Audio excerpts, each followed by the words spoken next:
आज हम देखने वाले हैं व्याकरण का सिलेबस पैटर्न, एग्ज़ाम पैटर्न, जो एग्ज़ाम क्लास 10th और क्लास 12th और कॉम्पिटिटिव एग्ज़ाम के लिए भी मोस्ट इम्पोर्टेंट है। हम देखते हैं इसमें क्लास 10th का एग्ज़ाम पैटर्न क्या होता है। इसमें ऑब्जेक्टिव पूछा जाता है 100, जिनमें से हमें बनाना पड़ता है 50। 40-45 नंबर होता है बुक से और 60 से 65 नंबर होता है व्याकरण से। व्याकरण पढ़ने के बाद आप एग्ज़ाम में फुल स्कोर कर सकते हैं। सब्जेक्टिव में देखें तो 20 नंबर का आता है गद्यांश, 10 नंबर का आता है निबंध और पत्र लेखन और संवाद 5 अंक का पूछता है। एक आएगा लघु उत्तरीय प्रश्न बुक से रहेगा, 5 क्वेश्चन रहेगा, 2 अंक का, टोटल मिला के 10 अंक का रहेगा। दीर्घ क्वेश्चन रहेगा बुक से एक, 5 नंबर का रहेगा। सब्जेक्टिव में मानो तो 15 नंबर का होता है बुक से और 35 नंबर का है ग्रामर से। मतलब ग्रामर का वेटेज बहुत ज़्यादा है, लगभग सेम 12th का भी होता है। 12th का भी एग्ज़ाम पैटर्न यही है। हम देख लेते हैं व्याकरण में कौन कौन सा टॉपिक पढ़ना है। जैसे कि पहला है भाषा तथा लिपि, दूसरा है वर्ण, तीसरा है संज्ञा, चौथा है सर्वनाम, विशेषण, क्रिया, शब्द, लिंग, वचन, काल, वाक्य, कारक, संधि और समास, पदबंध, उपसर्ग, प्रत्यय, चिन्ह, विलोम शब्द, मुहावरे एवं लोकोक्तियाँ, पर्यायवाची शब्द, अनेक शब्दों के एक शब्द, शुद्ध शब्द, शुद्ध वाक्य, ये सारे टॉपिक को कवर करने वाले हैं। ये सारे टॉपिक पढ़ के आप एग्ज़ाम में फुल स्कोर कर सकते हैं। आज हम शुरू करने वाले हैं वर्ण, मतलब वर्णमाला। कॉपी और पेन लेके साथ में बैठें और साथ साथ लिखते जाएं। टॉपिक शुरू करते हैं वर्णमाला। वर्णमाला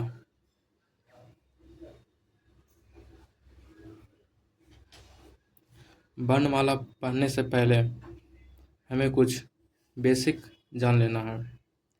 जैसे कि भाषा के बारे में कुछ जान लेते हैं। भाषा 3 प्रकार के होते हैं। 3 प्रकार कौन कौन से होते हैं? पहला होता है मौखिक, दूसरा होता है लिखित, तीसरा होता है सांकेतिक। पहला होता है मौखिक,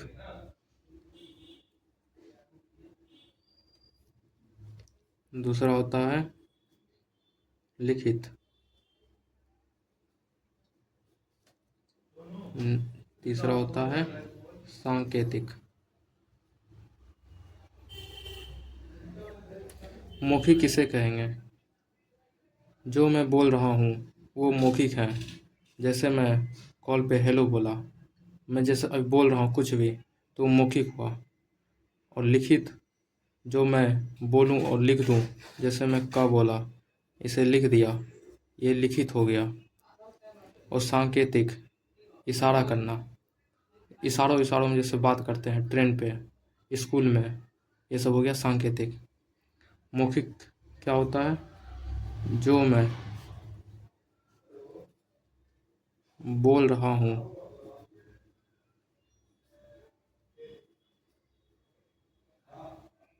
वो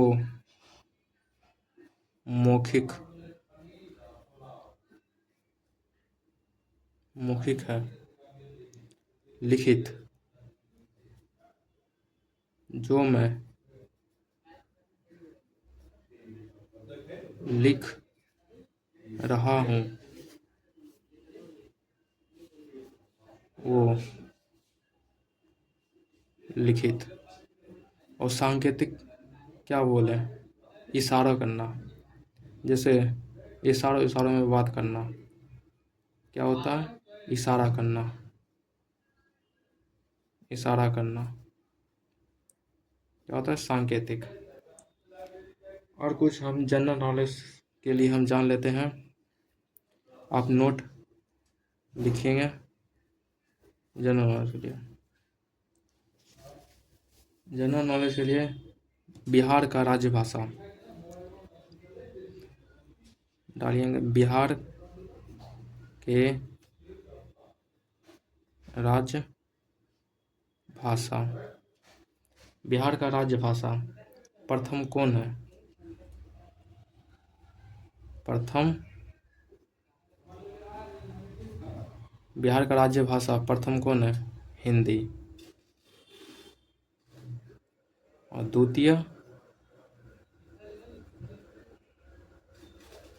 द्वितीय क्या है? उर्दू। ये हम वर्णमाला पढ़ने से पहले बेसिक हम जान लिए हैं। भाषा क्या है, बिहार का राजभाषा क्या है, प्रथम क्या है, बिहार का राजभाषा प्रथम हिंदी, द्वितीय उर्दू। मौखिक क्या होता है, जो मैं बोल रहा हूँ वो मौखिक है। लिखित, जो मैं लिख रहा हूँ वो लिखित। सांकेतिक क्या है, इशारा करना, इशारों इशारों में बात करना। अब हम पढ़ेंगे वर्णमाला। अब हेडिंग डालिएगा वर्णमाला।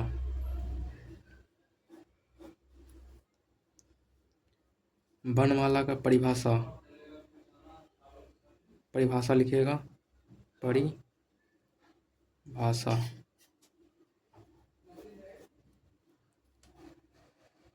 परिभाषा होता है वर्णों के व्यवस्थित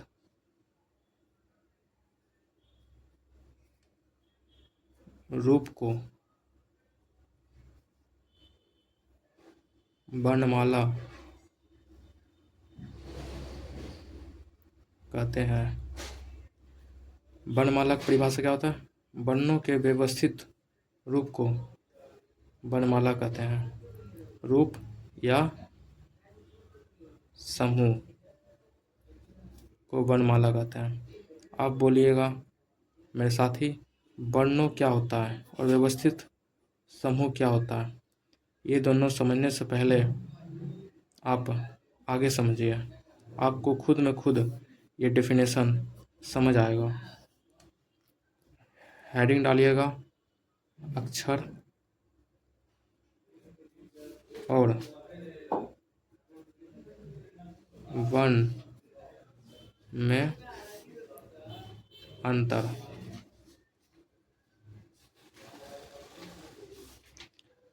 अक्षर और वर्ण, अक्षर क्या होता है और वर्ण क्या होता है? अक्षर का मतलब होता है जो ध्वनि मुख से निकलकर आकाश में व्यक्त हो जाती हैं या विलीन हो जाती हैं। जैसे मैं बोला का, वो आकाश में व्यक्त हो गया। जैसे मतलब ख अक्षर व्यक्त हो गया आकाश में, इसे अक्षर कहा जाता है। और आ का मतलब होता है हिंदी में, आ का मतलब होता है हिंदी भाषा में ना। और क्षर का मतलब होता है हिंदी भाषा में विनाश। हिंदी भाषा में आ का मतलब होता है ना और क्षर का मतलब होता है विनाश। जिसका विनाश नहीं किया जा सकता वही अक्षर कहलाता है। अब अक्षर का डेफिनेशन लिखेंगे। डेफिनेशन लिखिएगा, जो ध्वनि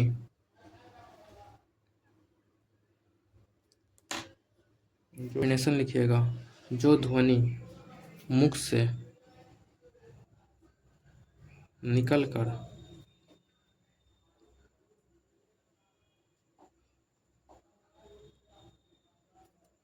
आकाश में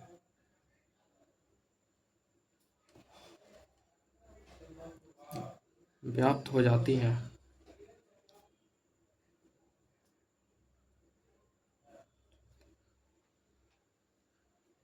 उसे अक्षर कहते हैं। अक्षर क्या होता है? जो ध्वनि मुख से निकलकर आकाश में व्याप्त हो जाती हैं, उसे अक्षर कहते हैं। और वर्ण क्या होता है? मुख से निकली ध्वनि को लिखित रूप देना ही वर्ण कहलाता है। जैसे मैं बोला का, उसे जैसे मैं बोला का, वैसे मैं लिख दिया का, तो ये क्या हो गया? ये वर्ण हो गया। इसका डेफिनेशन लिखिएगा मेरे साथी। मुख से निकली ध्वनि को लिखित रूप देना ही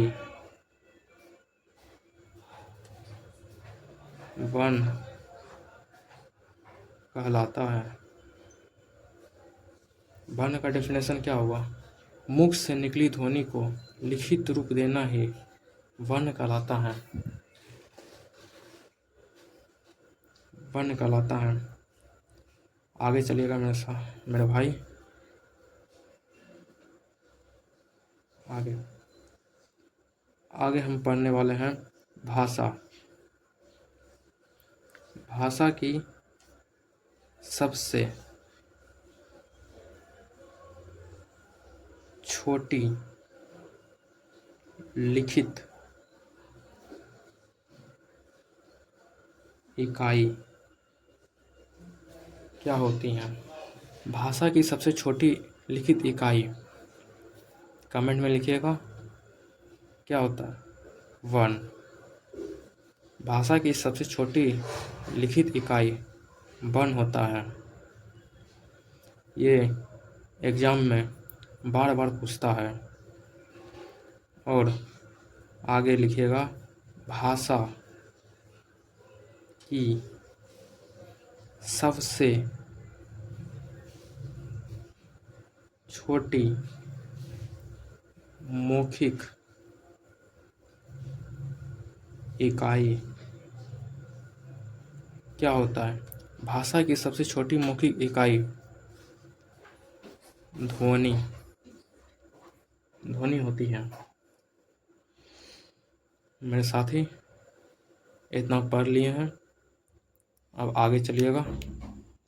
आगे हम आगे बढ़िएगा।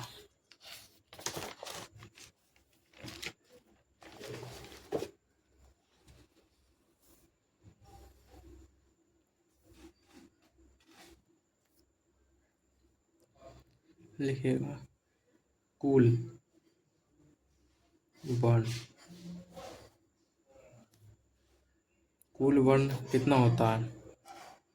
कुल वर्ण कितना होता है? 52। कुल वर्ण कितना होता है? 52। 52 को हम डिवाइड करके बांटेंगे। 11 प्लस 33 प्लस 2 प्लस 4 प्लस 2। 11 क्या होता है? 11 स्वर है। 11 स्वर। 33 व्यंजन है। और 2 अयोगवाह है। 4 संयुक्त व्यंजन।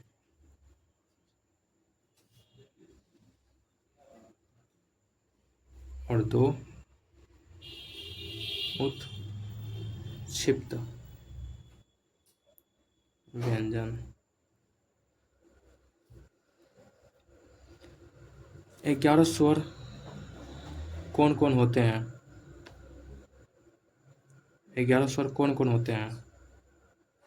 आप कमेंट में लिखिएगा 11 स्वर कौन कौन से होते हैं। आ, बड़ा आ, छोटी ई, बड़ी ई, ऊ, बड़ा ऊ, री, छोटा ए, बड़े ए, छोटा ओ और बड़ा ओ। ये 11 स्वर हो गया।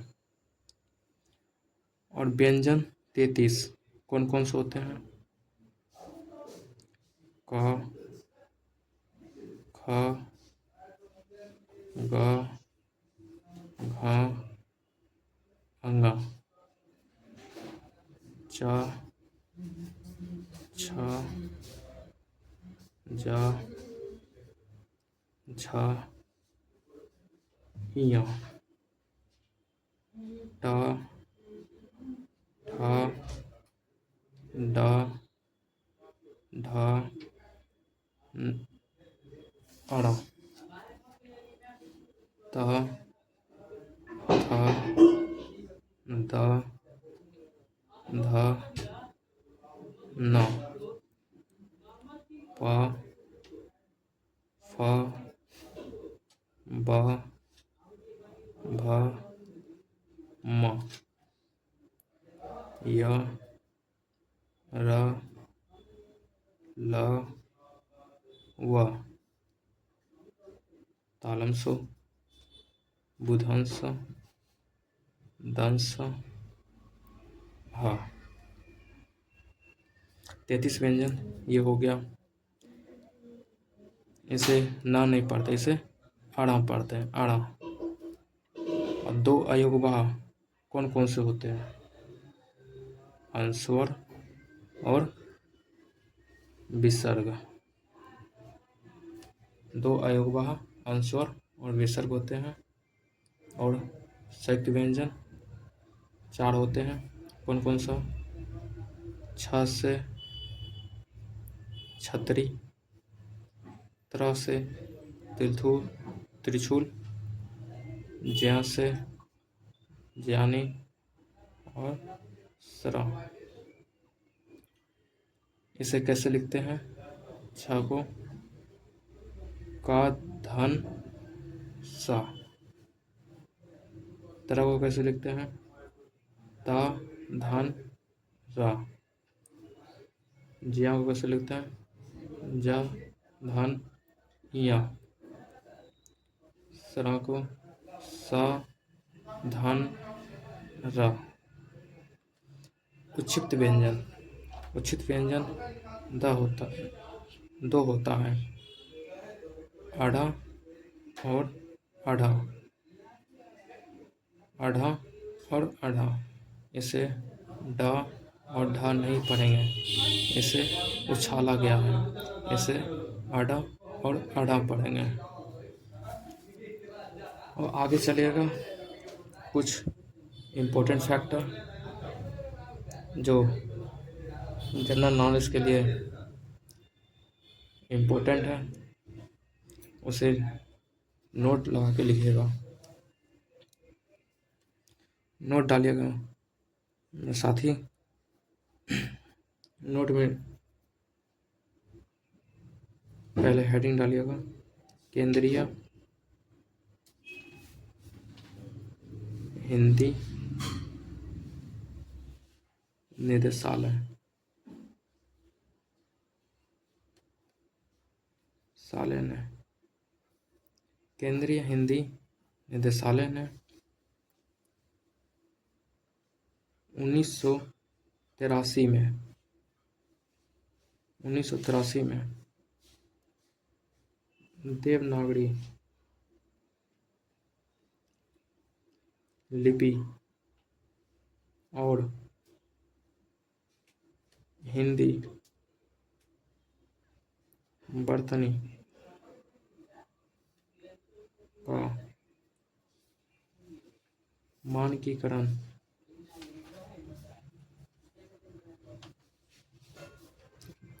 जारी कराया।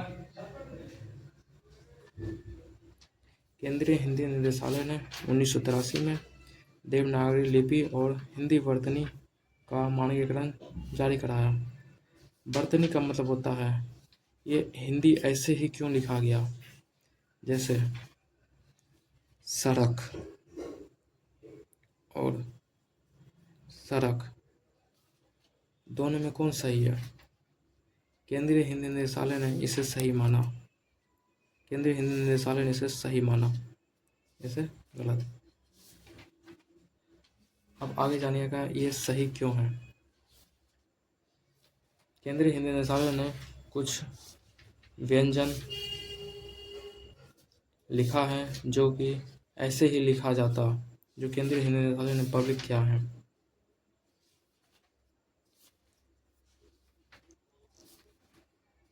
अब लिपि।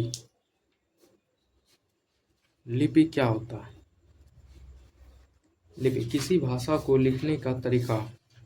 हिंदी भाषा की जो लिपि है वो देवनागरी है। किसी भाषा को लिखने का तरीका, हिंदी भाषा की जो लिपि है वो क्या है? देवनागरी या नागरी। डेफिनेशन लिखिएगा। किसी भाषा को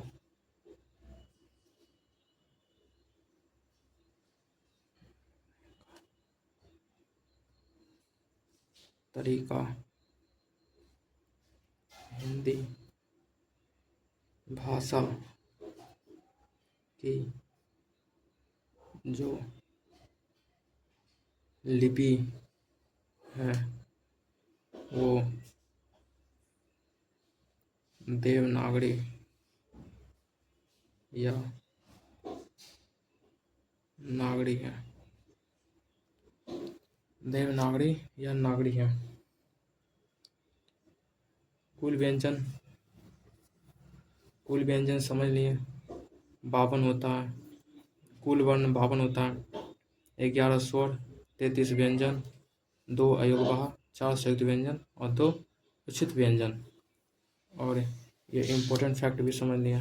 केंद्रीय हिंदी निदेशालय ने 1983 में देवनागरी लिपि और हिंदी वर्तनी को मानकीकरण जारी कराया। और लिपि किसी भाषा को लिखने का तरीका, हिंदी भाषा को जो लिपि है वो देवनागरी या नागरी है। मेरे भाई अब आगे बढ़िएगा। अपने कॉपी में सुंदर सा हेडिंग लिखिएगा, स्वर। स्वर क्या होता है? स्वर क्या होता है मेरे साथी? वे वर्ण जिनका उच्चारण स्वतंत्र रूप से होता है बिना रुकावट के, जैसे आ, ई, उ, दी, ए। इसमें कोई भी रुकावट नहीं आ रहा है तो वो स्वर होता है। डेफिनेशन लिखिएगा। वे वर्ण जिनका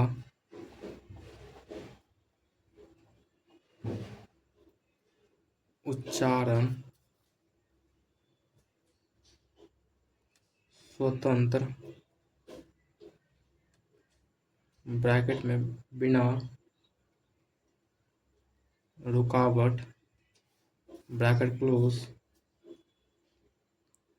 रूप से होता है, जैसे आ,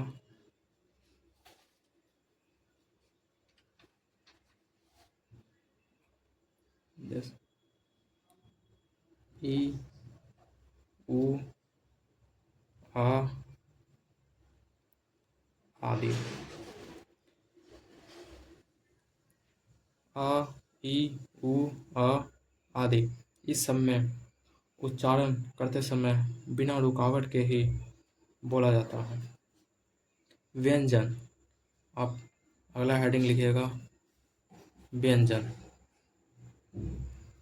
व्यंजन क्या होता है मेरे भाई? व्यंजन वे वर्ण जो स्वतंत्र रूप से नहीं बोले जाते अर्थात स्वरों की सहायता से उच्चारित होते हैं, जैसे का। जैसे मैं बोला का, जैसे मैं बोला का में क्या आता है? का, धन, आ। इसके उच्चारण में स्वतंत्र रूप से नहीं बोले जाते हैं, इसलिए इसे उच्चारण में स्वतंत्र रूप से नहीं बोले जाते। इसका डेफिनेशन लिखिएगा। वे वन जो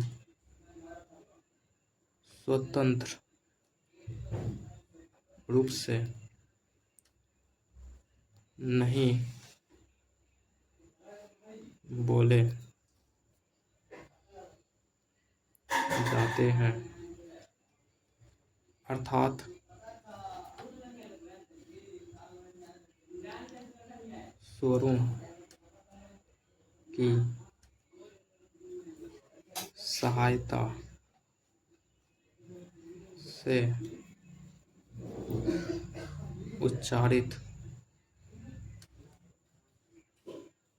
होते हैं, जैसे का में क्या है, का में का धन हा, इसमें स्वर आया। ख धन आ, जैसे ग है, ग धन आ। इस सब में उच्चारण करते समय स्वरों की सहायता लेना पड़ता है। अब आगे एक बहुत ही मस्त पॉइंट बताने वाले हैं।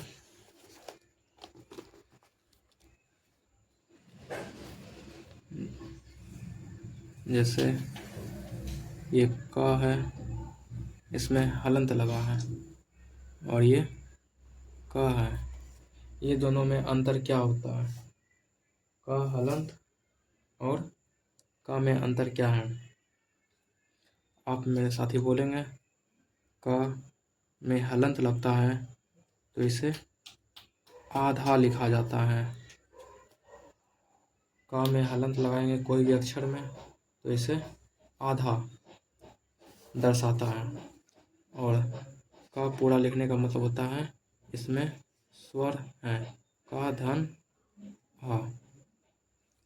इसका डेफिनेशन लिखिएगा। यदि हलंत लगा है तो प्रकृति में अर्ध रूप है। यदि हलंत लगा है तो प्राकृतिक में कैसा रूप है? अर्ध रूप है, मतलब आधा। और हलंत नहीं लगा है तो इसका डेफिनेशन क्या होगा? इसे क नहीं लगा तो इसमें स्वर आता है, तो इसका डेफिनेशन होगा पूर्ण व्यंजन वह होता है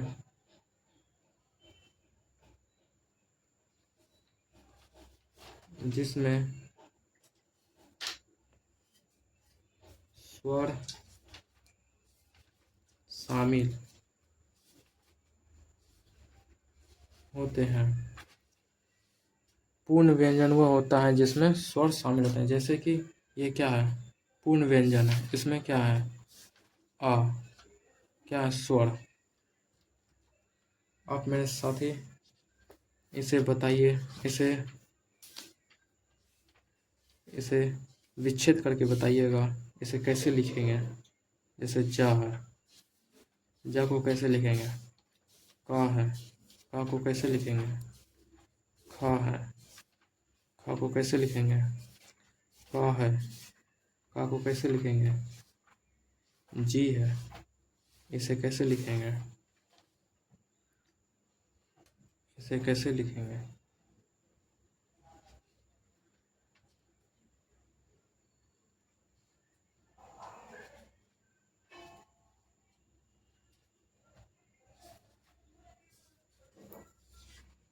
इसे लिख के बताइएगा, ये इसे कैसे लिखेंगे? जैसे जा है, ऐसे जा धन आ, हलंत लगाना जरूरी है संधि विच्छेदन। इसका मतलब होता है आधा।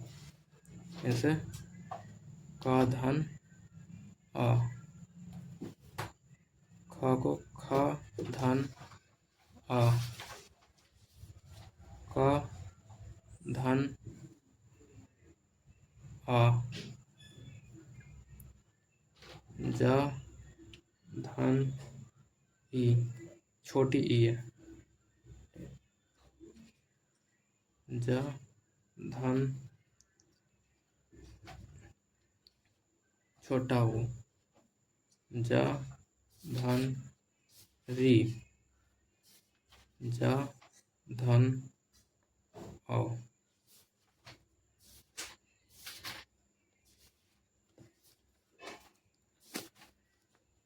का देख लिए, का में हलंत। पूर्ण व्यंजन देख लिए, इसका एग्जाम्पल भी देख लिए, इसे कैसे विच्छेद करेंगे। अब हम आगे पढ़ने वाले हैं व्यंजनों को आधा लिखने का तरीका। व्यंजन को आधा कैसे लिखते हैं, हेडिंग डालिएगा। व्यंजन को आधा लिखने का तरीका। व्यंजन, कुल व्यंजन कितना होता है? कुछ ही देर पहले मैं आपको पढ़ाया हूँ कि व्यंजन कितना होता है। व्यंजन 33 होता है। तो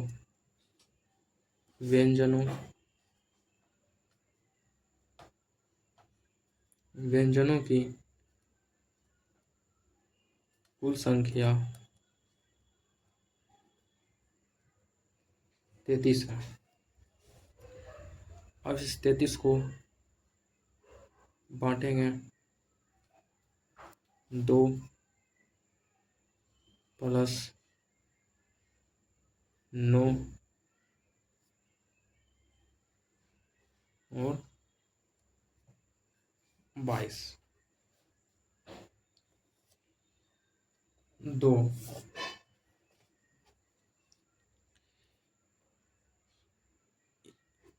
आगे बढ़ने से पहले मैं आपको बताने वाला हूँ, जैसे एक व्यंजन है का, एक व्यंजन है का जो ऊपर वाला डंडी है इसे बोलता है शिरोरेखा।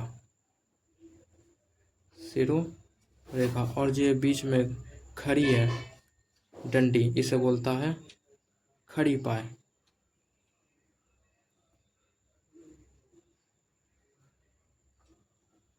ऊपर वाले को डंडी को बोलते हैं शिरोरेखा और खड़ी वाले को बोलता है खड़ी पाए।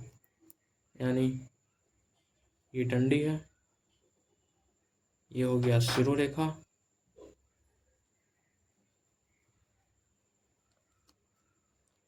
और ये हो गया खड़ी पाए।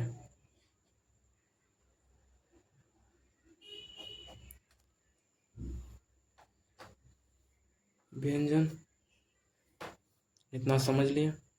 अब इधर आइए, दो जो होता है, दो हिंदी निदेशालय ने कहा वे सारे अक्षर जो अपनी खड़ी पाए को पार करता हो उसे आधा अक्षर व्यंजन में, पूरे हिंदी व्याकरण में खड़ी पाए को पार करने वाला शब्द है अक्षर। कौन सा है? का और फा। इसे आधा लिखने का तरीका है, इसे आधा ऐसे लिखा जाता है, का और फा को आधा लिखा जाता है ऐसे।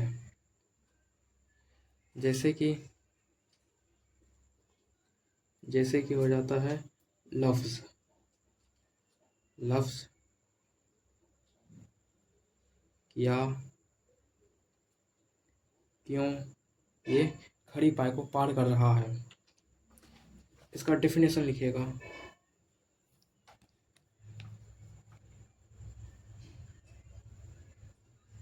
हिंदी निदेशालय ने कहा वे सारे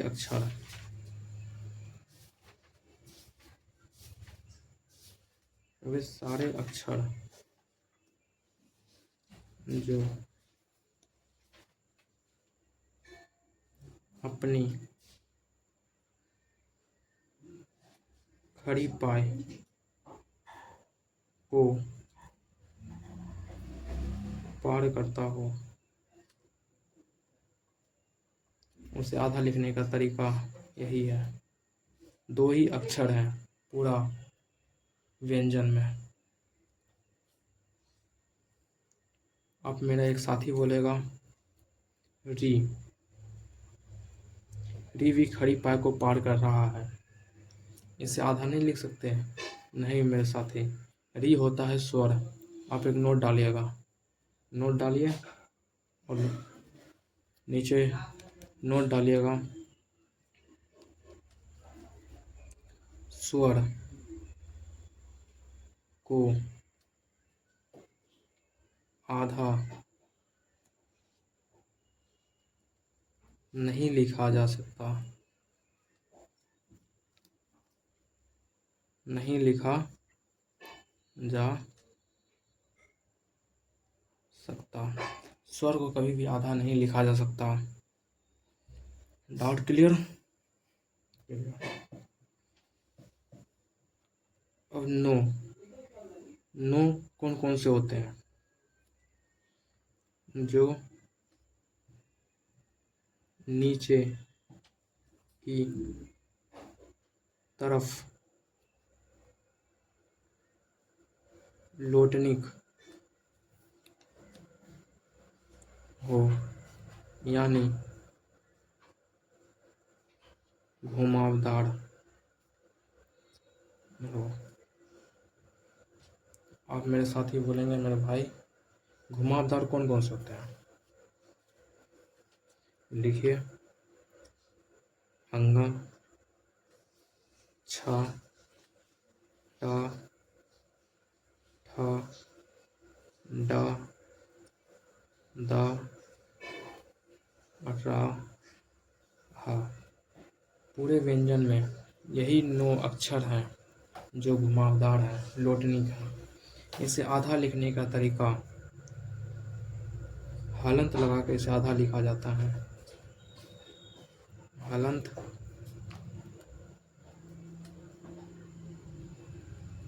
लगाकर आधा लिखा जाता है। जैसे अंगा, इसमें हलंत लगा दो, ये आधा हो गया। जैसे छा है, इसमें हलंत लगा दो, ये आधा हो गया। जैसे टा है, इसमें हलंत लगा दो, आधा। ठा, डा, दा, रा, हा। लोटनिक में क्या करना है? हलंत लगाकर आधा लिखा जाता है।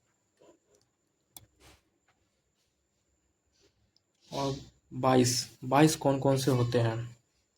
2 और 9 को छोड़ के जितना भी है वो उसे 22 में रख देंगे।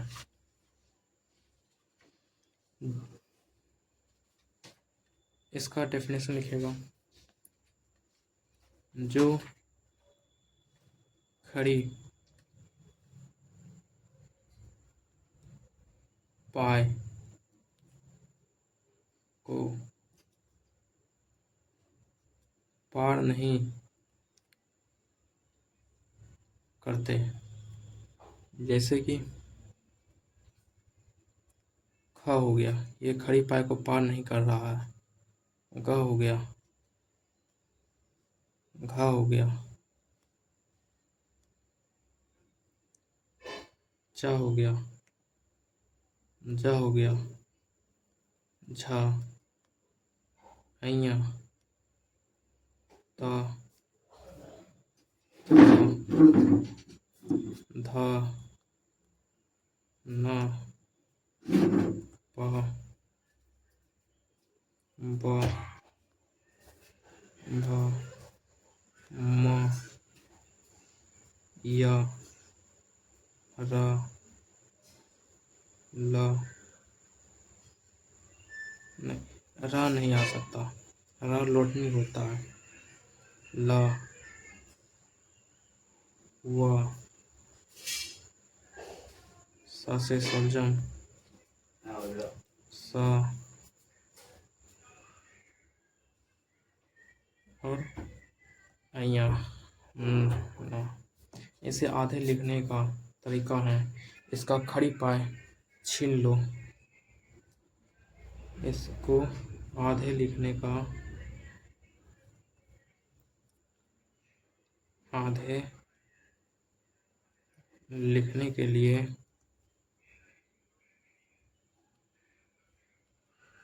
खड़ी पाए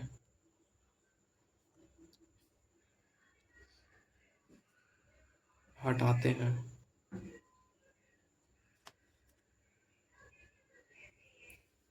जैसे जैसे कि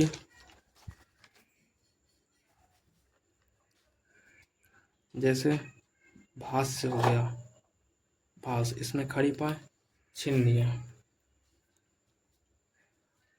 छीन लिया। जैसे बच्चा हो गया, इसमें खड़ी पाए छीन लिया, हटा दिया, हटा दिया। इसे ऐसे लिखा जाता है, आधा खड़ी पाए को छीन लेते हैं। आगे हम पढ़ने वाले हैं अगला टॉपिक, बिंदु लगाने का तरीका, मतलब बिंदु लगाने का तरीका। हेडिंग डालिएगा, बिंदु लगाने का तरीका। थोड़ा सा बच्चा लगा